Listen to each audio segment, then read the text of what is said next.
Again, Woof Woof, another different beast, just different. Right. Dr. Dolittle soundtrack. Mm-hmm. At this time, y'all like the soundtrack killers though.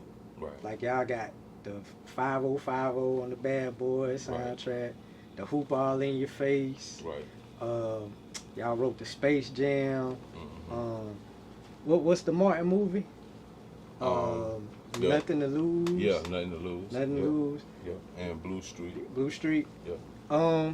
I remember vaguely a story that you told me back in the day, because it is another humongous single that came off that Dr. Dolittle soundtrack. Mm-hmm.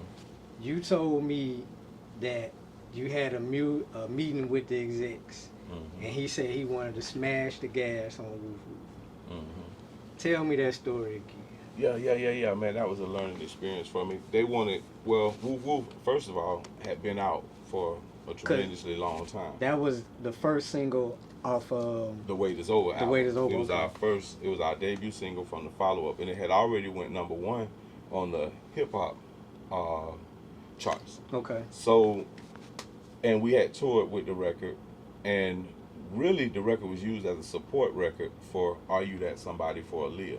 Exactly. Because she wasn't touring at the time, but the label would be like, hey man, we need y'all on that record, but we got another group that, like, Aaliyah can't come, but the 69 Boys, you got to see their show, and they got a song on the soundtrack too. So it was a double edge, it helped. So by that time, all this stuff had happened, and we had toured on the record, and they had put us on all this stuff, and they had took the record to #1, and now they was coming, because I learned that at that point, they don't even really listen to the music when it's that big of a label.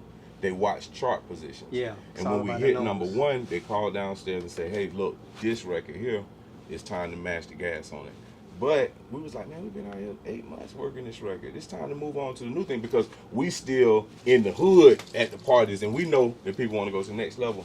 But that was the biggest learning experience to me, that to learn, because we were independent, and then we were doing a partnership with a major. Sometimes you have to let, Big Beat Atlantic, you have to let them do what they do, because even though it moves slower, they was ready to put the budget behind it.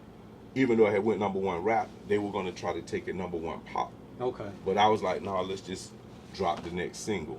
And that was a bad call for me. So yeah, I learned from that. Yeah, I remember when you told me that, man, and it was just, I was in awe and I was in shocking, because your statement was, they smashed the gas on that Are You Somebody, and man. Yeah.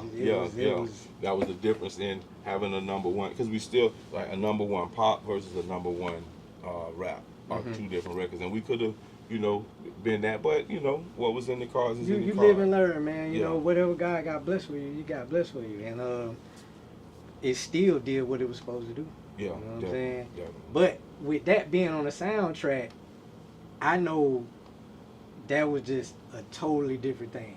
That's Hollywood.